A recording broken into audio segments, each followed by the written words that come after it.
तो रोज़ की तरह लिखने ब्लॉग में सबका हार्दिक स्वागत है। सबके मंगल भविष्य की कामना के साथ दोस्तों, आज प्रेरणादायक विचारों में क्षमा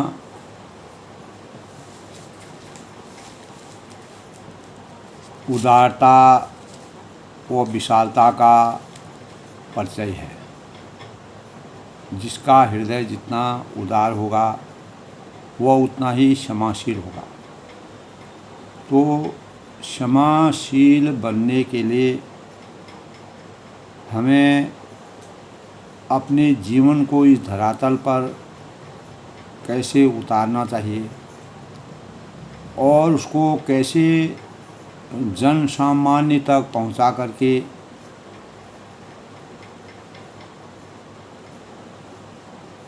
सभी लोगों को प्रेरणा के स्रोत के रूप में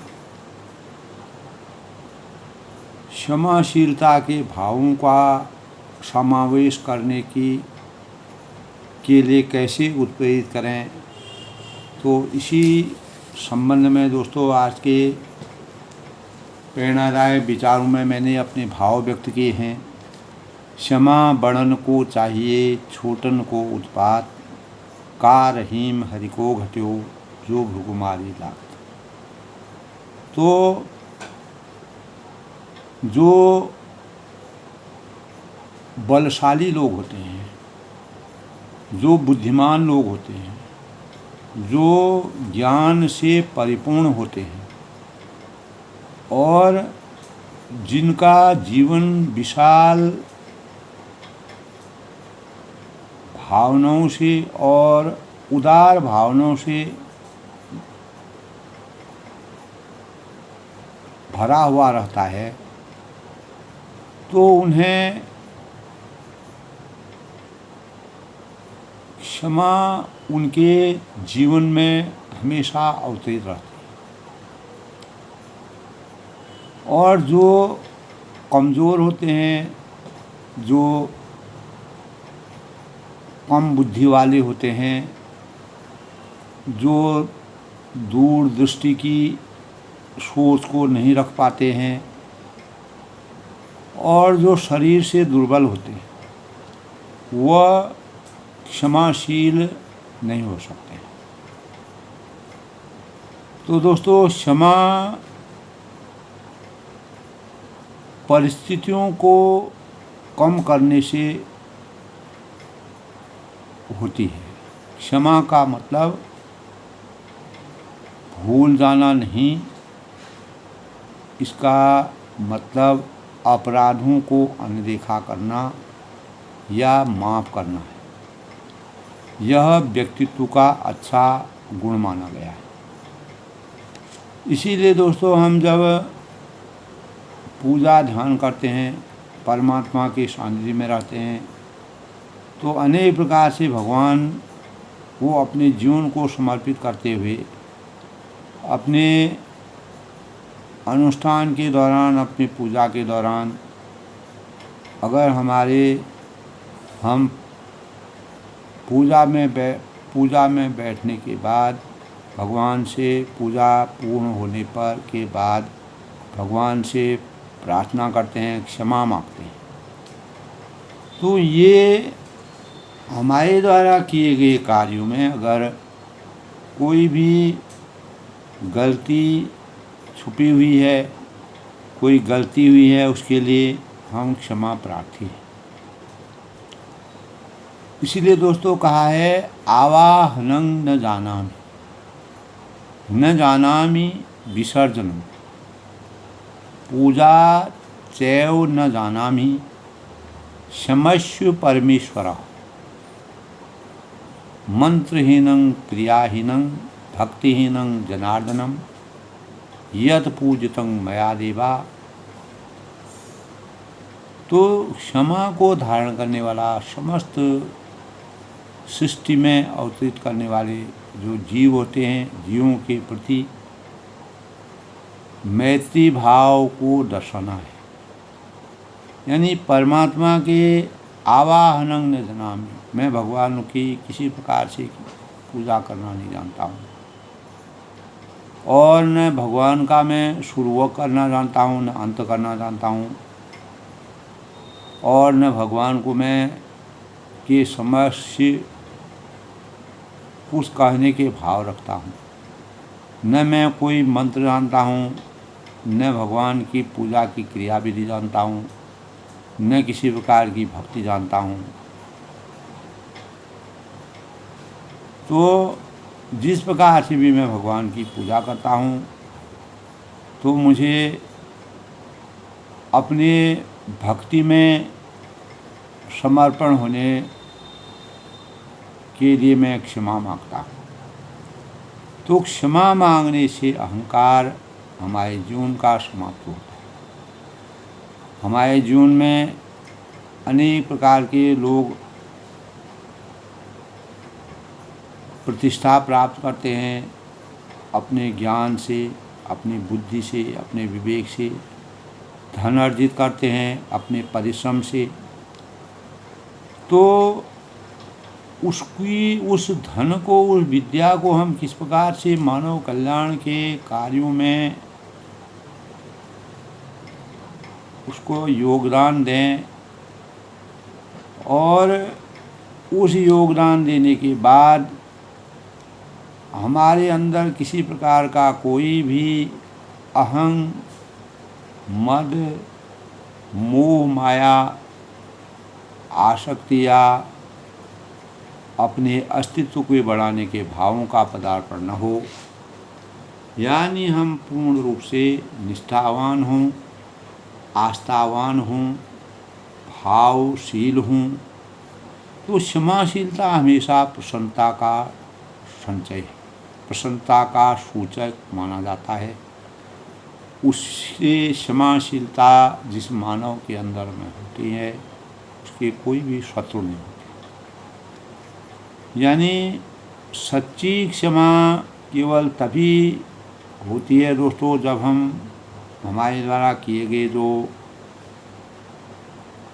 कार्य होते हैं, गलत हैं, सही हैं, उन कार्यों के बीच में अपने अंदर स्व के भावों का जन्म न लेना, स्व के भावों का अंत कर देना। तो क्षमा उदारता व विशालता का परिचय है। जिसका हृदय, जिसका अंतःकरण जितना उदार होगा, वह उतना ही क्षमाशील होगा। इसे माँ भी कहा जा सकता, यूँ भी कहा जा सकता है दोस्तों कि क्षमा करने से संकीर्णता घटती है, वह विशालता बढ़ती है।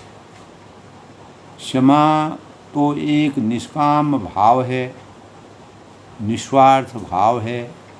जिसे क्षमा दी जाती है उससे न तो कोई अपेक्षा होती है और न उपेक्षा होती है।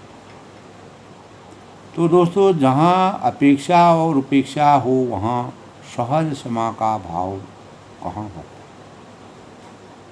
वहाँ तो अहंकार की मोटी, मैली और दुर्गंध युक्त चादर होती है, जो उदात्त भावनाओं एवं उत्कृष्ट विचारों को ढके ढांपे रहती है।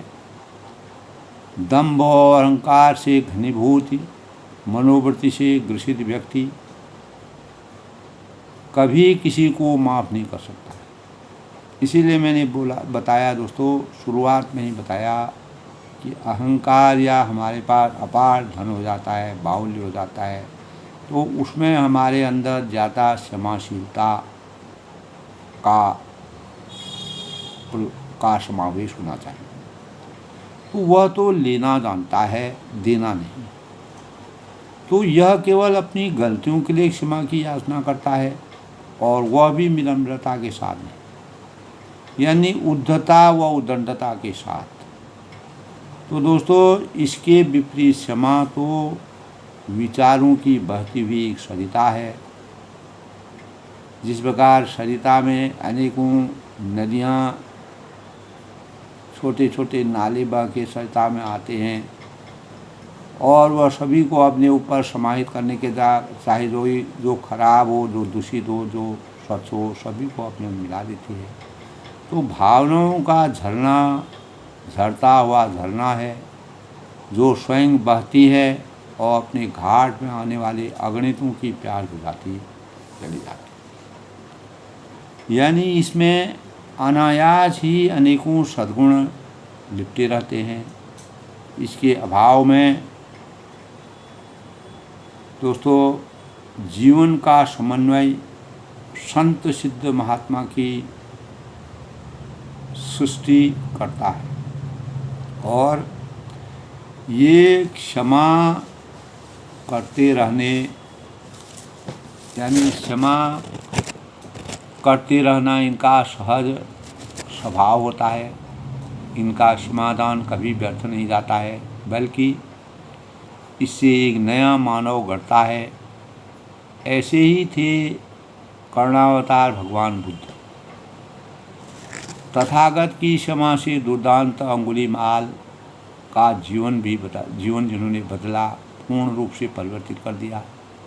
उनका सारा अहंकार पल भर में पश्चाताप के आंसू बनकर बह गए और वह संत बन गए। तो शास्त्रांग की क्षमा रूपी सरल धार से नगर वधू आम्रपाली की सारी अपवित्रता धुल गई थी। वह साधिका बन गई थी और भिक्षुणी हो गई थी। ये क्षमाशीलता का सबसे बड़ा उदाहरण हमारे सामने। क्षमा एक अनूठे दिव्यास्त्र एवं ब्रह्मास्त्र के समान है, जिसमें इतनी शक्ति समाहित है, बिना रक्तपात के, बिना टूट फूट के ही विजय पताका फहराने से हमको अभिभूत करती है और हृदय साम्राज्य को अधिकार में कर लेती है। तो क्षमा पुरुष वशिष्ठ ने दोस्तों इसी का प्रयोग किया था। अनेकों ऋषियों के द्वारा परशुराम के क्रोध होने पर, विश्वामित्र जी के क्रोध होने पर भी वशिष्ठ जी ने अपने आचरण को क्षमाशील रखा, जिसके परिणाम स्वरूप वह मर्यादा पुरुषोत्तम रामचंद्र की सबसे कुल गुरु के रूप में अवतरित हुए और अपने जीवन को उन्होंने किस प्रकार क्षमाशीलता के भावों का संचार किया, ये इस प्रकार के भाव को रामचरितमानस और वशिष्ठ के शास्त्रों में इस प्रकार के प्रसंग से हमें अनेक प्रकार की प्रेरणाएं मिलती हैं। उन्होंने अपने प्राणहंता राजा विश्वरथ पर इसका अमोघ प्रयोग किया और राजा विश्वरथ जनजन के हितैषी समस्त विश्व के मित्र बन गए, विश्वामित्र बन गए और महर्षि वशिष्ठ की क्षमा ने उन्हें भी ब्रह्मर्षि बना दिया। तो दोस्तों क्षमा एक ऐसा वरदान है जो दानव से इंसान को मानव बना देता है। जिस प्रकार अंगुलीमाल दानव के रूप में थे, उनको जो है मानव बना करके एक ऋषि के स्वरूप में परिवर्तित कर दिया। उनके हृदय का अहंकार गल गया और जीवन का समस्त ताप मिट गया। वे स्वयं ही क्षमा की जीवंत प्रतिमा बन गए। तो दोस्तों क्षमाशील को अपने जीवन में एक अपार संतोष का अनुभव होता है, जिसे कर्म एवं व्यवहार में उतारना ही अनुभव किया जा सकता है और इससे आंतरिक गुणों का विकास एवं अभिवर्धन होता है। इस संदर्भ में दोस्तों वैज्ञानिक और शोध अनुसंधानकर्ताओं के अनेक प्रयोग और अनुसंधानों को हम जब उनकी प्रेरणाओं को पढ़ते हैं, सुनते हैं, लिखते हैं, तो इससे यह विदित होता है कि दोस्तों शोध अनुसंधान क्षमा शारीरिक स्वास्थ्य और मानसिक शांति का एक महत्वपूर्ण कारक है। इससे यह निष्कर्ष एक सर्वेक्षण पर आधारित है दोस्तों, जिसके अंतर्गत अनेकों लोगों को शामिल किया गया। 5-6 महीने तक अध्ययन अन्वेषण के पश्चात जिस प्रकार आजकल चैनल वाले वोटिंग के लिए अनेक प्रकार के अन्वेषण करते हैं, पूर्व निर्धारित गणना करते हैं। उसी प्रकार दोस्तों अन्वेषणकर्ता जो विचारक होते हैं तो वह अनेक लोगों में इस प्रकार के अनुसंधान करते हैं और शोधकर्ताओं के अनुसार जब यह पता चला कि विकसित यानी 65 यानी 65 साल से अधिक उम्र दराज के लोगों में यह भाव अधिक मात्रा में पाया जाता है क्षमा का, और 45 से 64 साल के अध्ययन अन्वेषण के पश्चात पता चला कि ये लोग क्षमा का भाव प्राय अधिक विकसित रूप में होता है, और जो इससे कम उम्र के लोग होते हैं उनके अंतःकरण में क्षमा भाव की वेदनाएं कम होती हैं। तो 65 यानी 46 से 64 साल के लोगों में क्षमा का भाव प्राय अधिक विकसित रूप में होता है। 65 से अधिक उम्र यानी उम्रदराज के जो लोग होते हैं वह यह भाव और भी अधिक मात्रा में इससे और प्रचुर होता है। तो इस अनुसंधान और अन्वेषण से मनोवैज्ञानिक स्वरूप से यह पता चलता है कि क्षमा करने वाले लोग अपेक्षाकृत अधिक शांत और सहज होते हैं। ये हमें अनुसंधान से पता चला, और उनमें शांति एवं संतोष की भावना सामान्य से अधिक होती है। इसके ठीक विपरीत क्षमा में विश्वास नहीं रखते हैं, जो औरों पर उनकी त्रुटियों और दोषों को दंड देने का विश्वास रखते हैं। तो उनकी मनस्थिति अशांत एवं आक्रामक पाई गई। तो यह वृत्ति दोस्तों अधिकतर 18 से लेकर 44 वर्ष के लोगों के उम्र के युवाओं में यह भाव दृष्टिगोचर होते हैं, क्योंकि इस निष्कर्ष के परिप्रेक्ष्य में अनेक विद्यालयों में और विश्वविद्यालयों में शोधकर्ताओं ने अपने क्षमा से शारीरिक और मानसिक लाभ के बारे में अनुसंधान किए। तो यह सुनिश्चित हुआ कि दोस्तों कि उम्र के साथ साथ जैसे जैसे उम्र आगे बढ़ती है वैसे वैसे क्षमा भाव अक्सर लोगों में बढ़ती जाती है। हाँ, यह बात भिन्न है, तय है कि क्षमा से आत्मिक संतोष मिलता है। जब कोई हमको ठेस पहुंचाता है अनजानवश, जानबूझ करके या अनजानवश और किसी चीज़ के प्रलोभन के फलस्वरूप, तो जब हम उसको क्षमा करते हैं तो हमको उस पीड़ा को सहने के बाद उनको हम क्षमा करते हैं, तो यह दोस्तों आत्मिक संतोष का सबसे बड़ा गुण है, क्योंकि यह अनुभव एक निर्विवाद तथ्य है, एक अकाट्य सत्य है। आवश्यकता यह है कि दोस्तों इस देवी गुण को विकसित करने के लिए परमात्मा प्रदत्त व्यवहार और इस प्रकार के भावों को अंतःकरण में, परमात्मा द्वारा प्रदत्त भावों को अंतःकरण में लाने के लिए दिव्य आनंद की अनुभूति का एहसास मानव करता है, क्योंकि उनके अंतःकरण में सर्वे सन्तु सुखिनः सर्वे सन्तु निरामया सर्वे भद्राणि पश्यन्तु मा कश्चित् दुःखभाग् वसुधैव कुटुम्बकम्, यानी क्षमाशीलता की भाववृत्ति को अपनाकर हम अपने साहस है, पराक्रम है, उदारताओं की श्रेणी में गिने जाते हैं।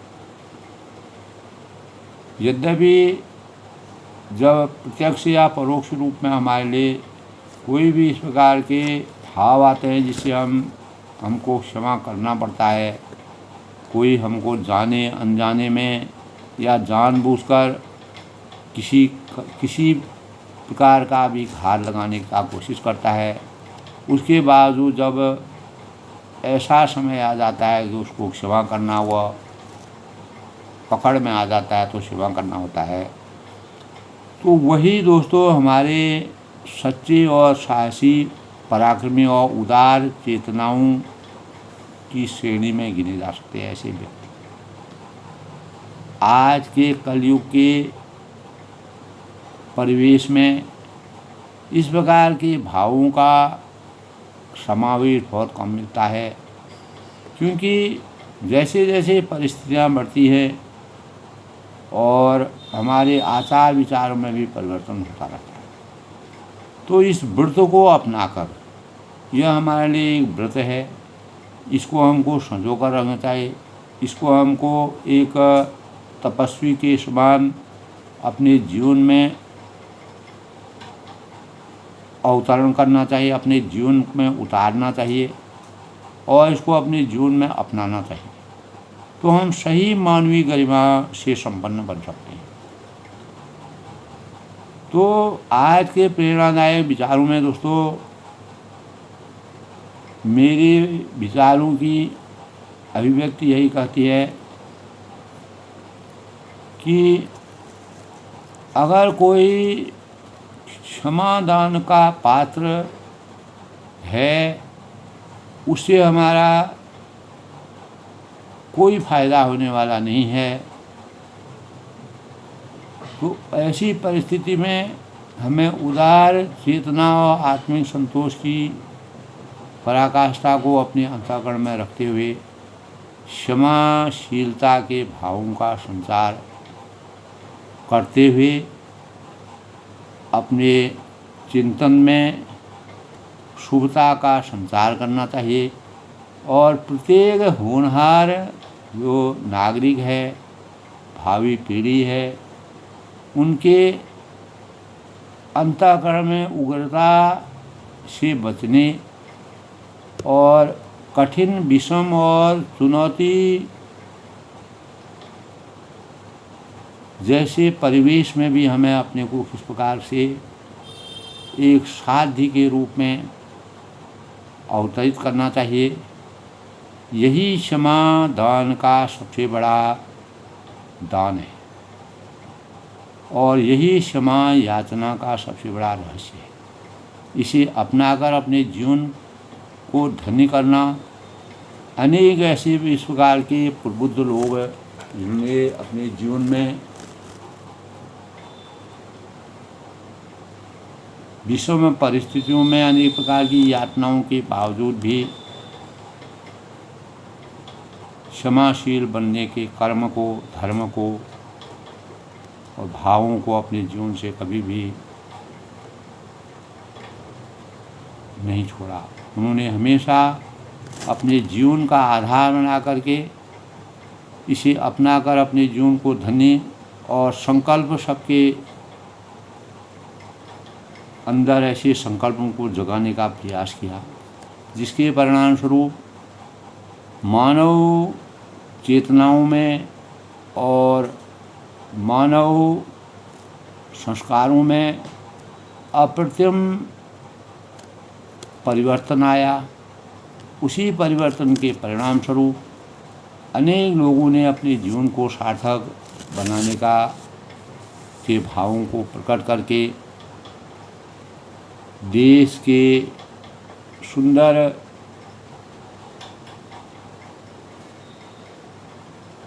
देश के मान को बढ़ाने के लिए, देश के सम्मान को बढ़ाने के लिए, मानव मात्र के मानवता के धर्म को हमेशा के लिए जीवंत करने के उदाहरणों को पेश करने का प्रयास किया है। तो दोस्तों, आज के प्रेरणादायक विचारों में अपने वाणी को विराम देते हुए क्षमा उदारता व विशालता का परिचाय है। जिसका हृदय जितना उदार होगा, हमको अपने हृदय को उदार बनाना चाहिए क्षमाशील बनने से हमारे जीवन में जहाँ थोड़ी परेशानी होगी तो अनेकों सुखता और हमारे जीवन से दुर्गंध रूपी चादर की जो परत है वह समाप्त हो जाएगी और हम किसी प्रकार के दंभ और अहंकार के घनीभूत मनोवृत्ति से जो ग्रसित रहते हैं वह मेरा समाप्त हो जाएगा। तो अपनी गलतियों के लिए क्षमा की याचना करना और याचना करने पर उसकी क्षमा करना, यह विनम्रता के साथ एक सुंदर भावनाओं का झरता हुआ झरने के समान है। यही हमारे जीवन में सद्गुणों का समावेश कर सकता है और हम अपने से एक से दूसरे व्यक्ति तक इस प्रकार के संदेश दे करके इसको जीवंत कर सकते हैं और प्रत्येक मानव को क्षमाशील बनाने के प्रयासों के भावों का संचार कर सकते हैं। दोस्तों, सबके मंगल भविष्य की कामना के साथ आज प्रेरणादायक विषय में मैं सबसे ये अपेक्षा करूँगा कि क्षमा एक उदारता और विशालता का परिचायक मानव जीवन के कल्याण के लिए सबसे रहस्यमय तथ्य है। यह हमारी संकीर्णताओं को ख़त्म करता है, उदारता हमारी चिंतन में लाता है। सब लोग सुख रहे, सुखी रहे, खुश रहे, प्रसन्न रहे।